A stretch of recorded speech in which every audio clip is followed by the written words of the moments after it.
Okay, Rabbi says Shalom Aleichem.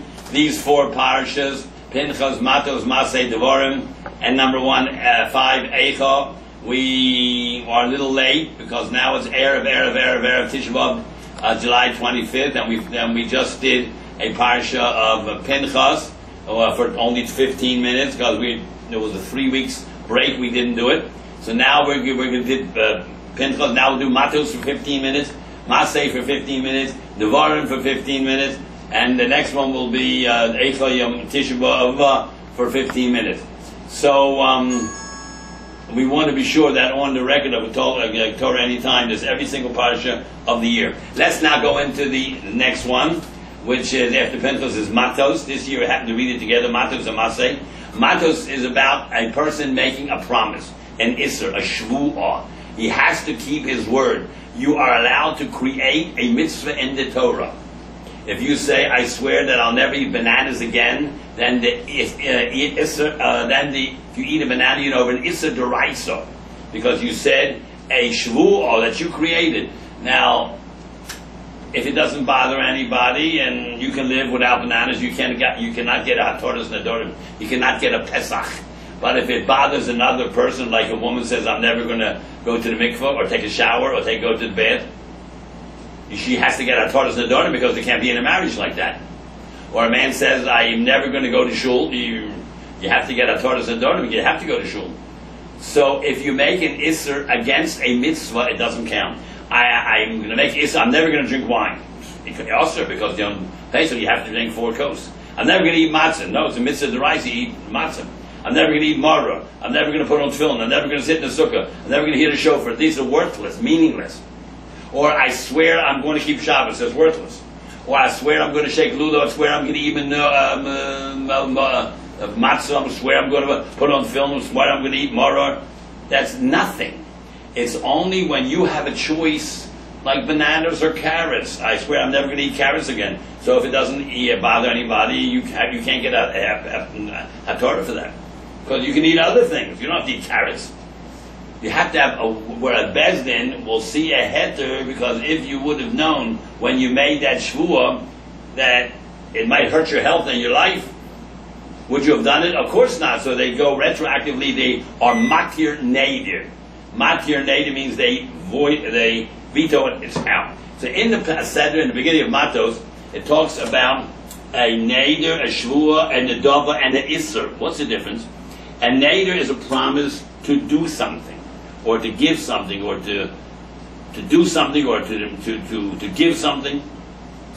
A nedava is also to give something. However, a neder means I'm going to give an animal for a sheep, for a korban, and you pick out a sheep and it drops dead, or it gets stolen, you got to bring another one, and then it drops dead, you got to bring another one. I'm going to give $1 to tzedakah, $10,000, you got to give it. Even if you had 10,000 and you lost it, you have to get more $10,000. A nedava means I'm giving this $1,000 bill, this $500 bill, this sheep, and it dies. You're putter because you said this and it disappeared. It's lost. It's stolen. You're not mechuyim. Nedava is harei zeh. This thing, it disappears one way or the other. You're not mechuyim. But a neder is harei olai. I'm going to give a sheep a $500 check, not this $500 check, any $500 check. So a neder is harei olai. It's upon me to do this, and then dava is harei zeh. This particular thing I'm going to give. That's to give or to do something. I'm sure I'm going to do this tomorrow morning. I'm going to learn tomorrow morning at 5 o'clock in the morning. If you don't do it, you're a liar, and you're not allowed to lie. So I'm going to learn with this man tomorrow morning, and the man doesn't show up, you're putter. But I'm going to learn tomorrow morning whether he comes or not. That's a neder, and the dava is a specific thing. Harei zeh, and neder is harei olai. Now, what is a shvuah? Use God's name. What's an isser? I forbid myself tomatoes. What is a neder? I swear I'm always going to eat a tomato on Tuesday. I'm always going to walk out of my house backwards. You do something. That's a positive thing. An isser is a prohibition. I'm never going to never eat meat anymore. That you have a right to do. But to say a mitzvah to do a mitzvah in the Torah that's already mitzvah to do the mitzvah is meaningless. Or I'm not going to do an issur that the Torah forbade anyhow, it's nothing, it means nothing. Or to do something that doesn't hurt anybody else, you can never get hatoras nedarim. Like I have a minute to wait 3 hours between meat and milk. I promise to wait now 6 hours the rest of my life. You cannot switch because waiting 3 or 6 is not going to hurt you. Eat stuff in between, part of it. But if you say I'm never going to take a shower again, that you can't live with that. Well, I'm going to fast every Thursday night. Maybe Thursday night is say Pesach. You have to eat.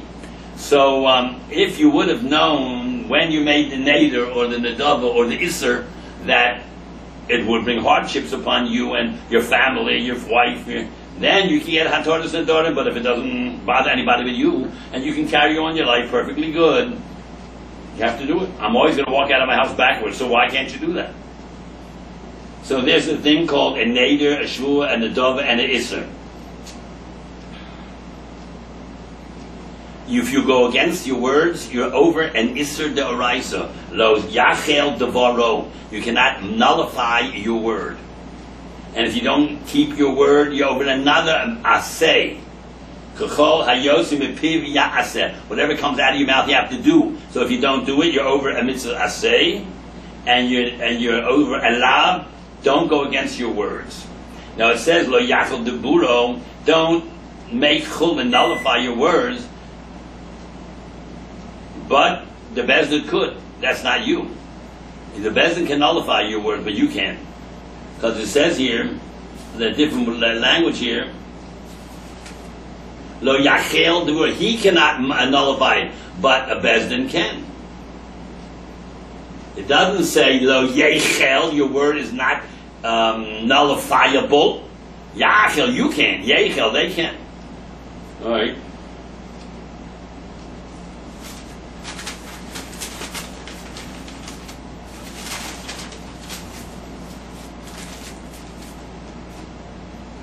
Pasuk Lamed Aleph.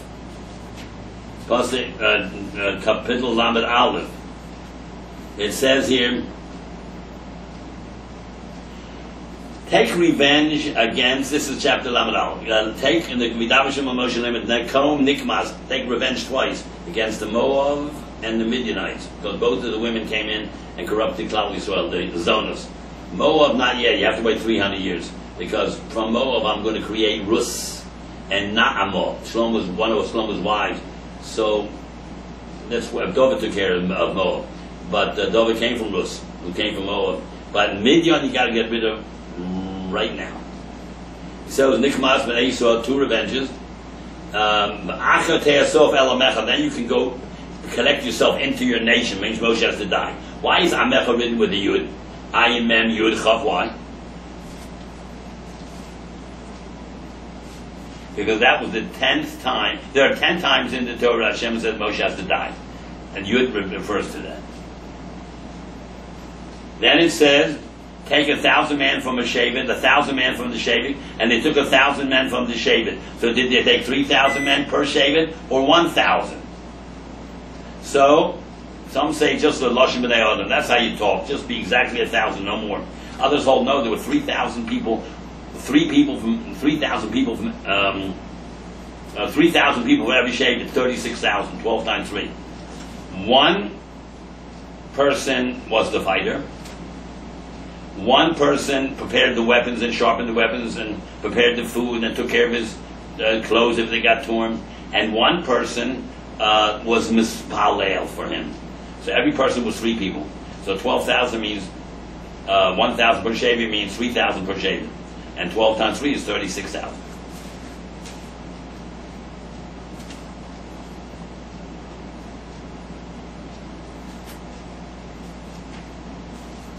Then it says over here about toveling kalim and kashering kalim and toveling kalim. It says interesting thing here that most people don't know. Look at this. If they were fighting Midian, so they captured they killed everybody, they killed everybody, and they left the little babies alive, little girls. 1-day-old baby boy and up, all killed. The girls from less than 3, they were left alive. And they had, how many girls were there from 3 and down to 0? 32,000. Can you imagine how many adult women there were? 32,000 babies, girls. That means people older, girl older than 3, or 5, or 10, or 20, or 30, or 60, or 80, or 90. And men, and they got 808,000 animals. There must have been 300,000 Midianites they killed. 1/3 of a million. And there were only 12,000 fighters.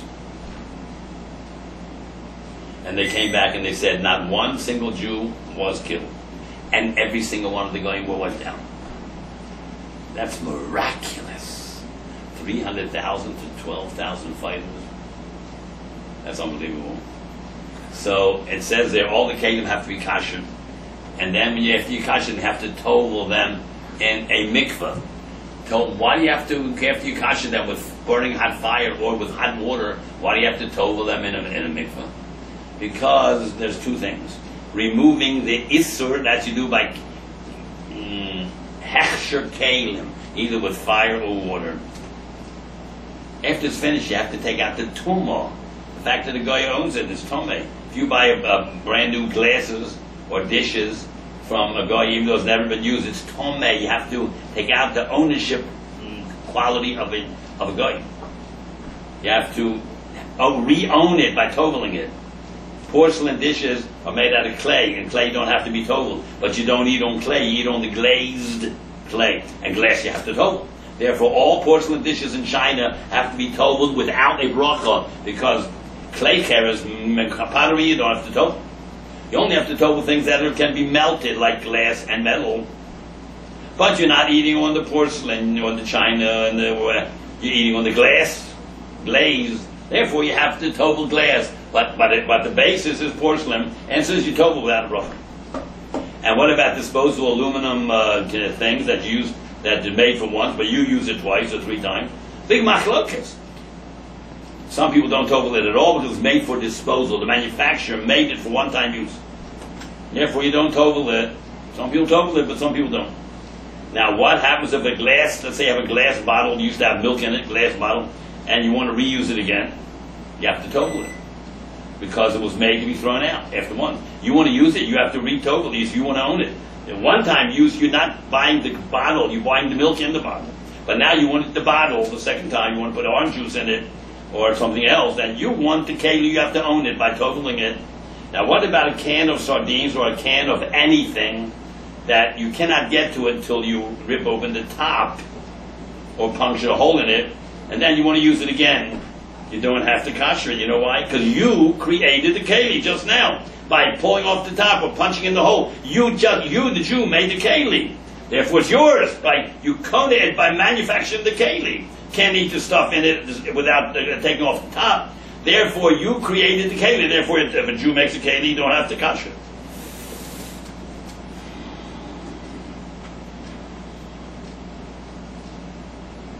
Now, let's talk about this. Now, this is a big thing.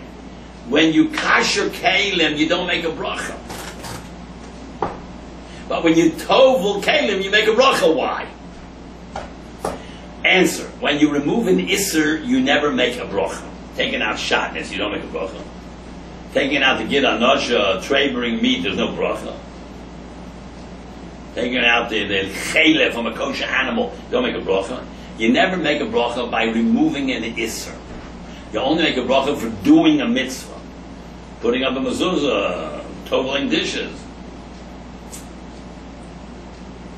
You only make a bracha for doing a mitzvah. Now comes the $64,000 question. Kibbut Aveim is a mitzvah, don't make any bracha. Tzedakah, Gemilos Chasodim, Kvuras Hameis, mitzvahs. How come I don't make a bracha on those mitzvahs? How come? Answer is, you only make a bracha on a mitzvah where no one else is involved. Because when I do Gemilas Chasodim, how do you know that he likes what I'm doing for him? How do you know that Kibbut Aveim, maybe he doesn't like the way I treat him, my father? So you can only make a bracha on a mitzvah when it's one man's intention, one man's, it's kavana, it's one person, and it's das, you have das. How do I know the next person even knows what I'm doing? I'm mechabed him. He doesn't even know that I'm mechabed him. I fixed up his clothes in his house.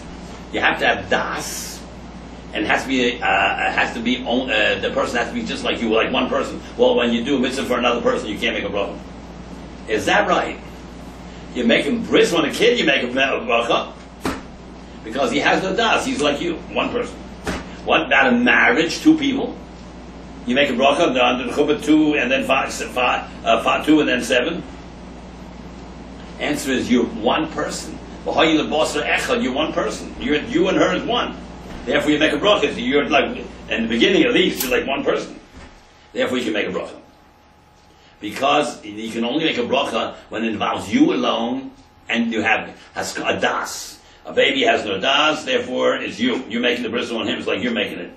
So you make a bracha. And on the marriage, you're one person. You have a meeting of the mind, so therefore you make a bracha. Alright, this is a very deep subject. Alright, we are finished with Matos. We'll now make another recording called Maseh, also a mini recording, and then we'll go on to Devarim, and after Devarim we'll do Eicha and Tishva.